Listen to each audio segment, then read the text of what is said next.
Halo teman-teman, jumpa lagi dengan saya Depri Saipullah. Hari yang ditunggu akhirnya tiba. Timnas Indonesia akan melawan Irak di kualifikasi Piala Dunia 2026 zona Asia.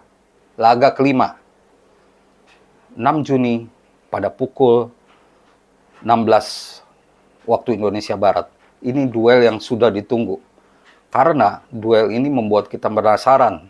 Di pertemuan terakhir skuad timnas Indonesia kalah 1-3. Tapi di pertemuan kali ini kita berhasil menambah kekuatan dengan 3 pemain baru, yaitu J.I.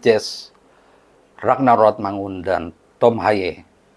Perubahan yang signifikan, perubahan yang diharapkan bisa membawa kemenangan yang sudah diimpikan Indonesia saat melawan Irak. Nah, kehadiran 3 pemain baru cukup signifikan pengaruhnya untuk timnas Indonesia karena 3 pemain baru ini berposisi di 3 posisi berbeda. J.I. menambah kesolidan lini pertahanan, sedangkan Tom Haye menambah variasi kekuatan kita di lini tengah. Sedangkan Ragnar Rotmangun akan menambah variasi serangan dari posisi wing, atau dia malah ditempatkan di posisi tengah ya. Nah, ini menarik untuk ditunggu ya. Biasanya Rafael Struijk di tengah. Tapi waktu lawan Tanzania, dia yang di tengah ini, apakah ini strategi Sintayong atau tidak, kita tunggu. Ragnar Rotmangun memberi variasi dalam hal dia berani menusuk ke kotak penalti. Selain itu, dia berpotensi juga untuk memberi umpan-umpan yang bagus untuk penyerang-penyerang kita. Di laga melawan Irak nanti kita masih tunggu ya status J.I. apakah dia akan main sebagai starter atau tidak. Karena dia harusnya cukup pulih ya. Dia tiba hari ini 5 Juni dan mungkin berlatih sebentar dan recovery ya. Tapi ini semua menunggu bagaimana keputusan dari J.I. sendiri dan juga pelatih Sintayong. Nah, kita tahu bahwa Indonesia lawan Irak ini cukup menentukan, utamanya untuk timnas Indonesia. Kalau menang, kita otomatis ke putaran 3. Dan itu yang diharapkan.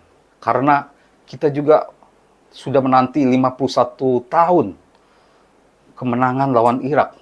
Indonesia lawan Irak sudah berlangsung 8 kali. Rinciannya yaitu 7 kali kalah dan 1 kali imbang. Hasil imbang terakhir Indonesia melawan Irak terjadi di pertemuan pertama tahun 1973. 1-1 waktu itu skornya. Nah, belakangan ini timnas Indonesia menunjukkan perkembangan yang cukup signifikan.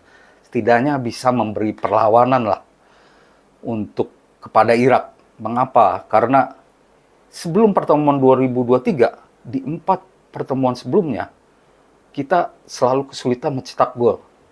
Kalah 4-0 lah, 2-0 di event pertandingan persahabatan atau kualifikasi Piala Asia.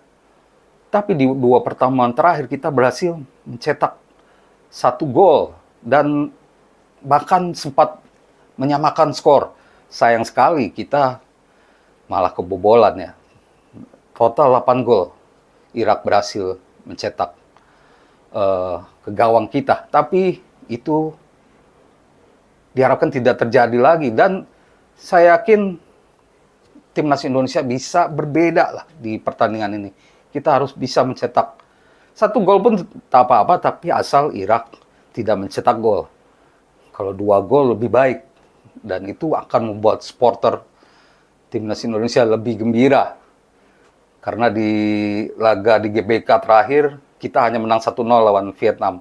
1-0 cukup, tapi kalau bisa lebih dari 1 gol, lebih bagus. Bahkan pelatih Irak, Jesus Casas pun cukup geram karena timnas Indonesia agak berubah katanya. Dia geram karena timnas Indonesia selalu menambah pemain naturalisasi. Dia menyindir Indonesia ini nggak kayak timnas Indonesia karena terlalu banyak pemain asal Eropa. Entahlah dia takut atau apa, tapi dia mengakui bahwa takkan mudah bagi Irak untuk mengalahkan Indonesia. Walaupun dia yakin Indonesia akan menemani Irak lolos ke putaran 3 Piala Dunia nanti. Ada juga faktor lain yang bisa mendukung Indonesia lolos. Ya ini agak sedikit mitos, tapi kita tahu bahwa di laga Indonesia melawan Irak ini, pertandingannya akan dipimpin oleh wasit Shaun Evans, wasit asal Australia. Terakhir dia memimpin Indonesia timnas U23 saat mengalahkan Korea Selatan U23 di Piala Asia U23. Saat itu Shaun Evans sedikit memberi keuntungan buat timnas Indonesia karena menganulir setidaknya 1 gol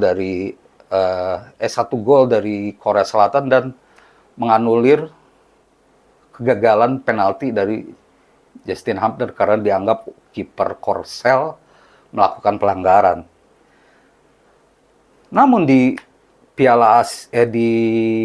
Asian Games 2018 dia malah tidak menguntungkan Indonesia karena dia sempat memberi penalti kepada Uni Emirat Arab yang kita lawan di babak 16 besar Asian Games 2018 yang saat itu dipimpin oleh Luis Milla.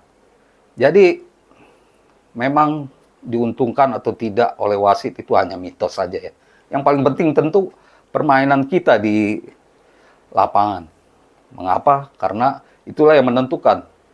Dengan kehadiran 3 pemain baru, diharapkan bisa menyuntikkan energi baru dan juga menambah variasi serangan kepada Irak yang harus kita kalahkan di pertandingan ini. Selain wasit, kita juga senang karena kondisi rumput Stadion Gelora Bung Karno sudah baik, sudah bagus. Bahkan Ketua Umum PSSI Erick Thohir sudah meninjau langsung kondisi rumput GBK yang sudah rata gitulah, tidak bolong-bolong dan siap dipakai untuk laga melawan Irak. Pengaruhnya karena permainan kita mengandalkan variasi kombinasi umpan-umpan pendek dan umpan-umpan jauh, aliran bola bakal lebih baik dan ini tentunya bisa menguntungkan timnas Indonesia dan juga tentu Irak juga akan lebih senang kalau kondisi rumput lebih baik.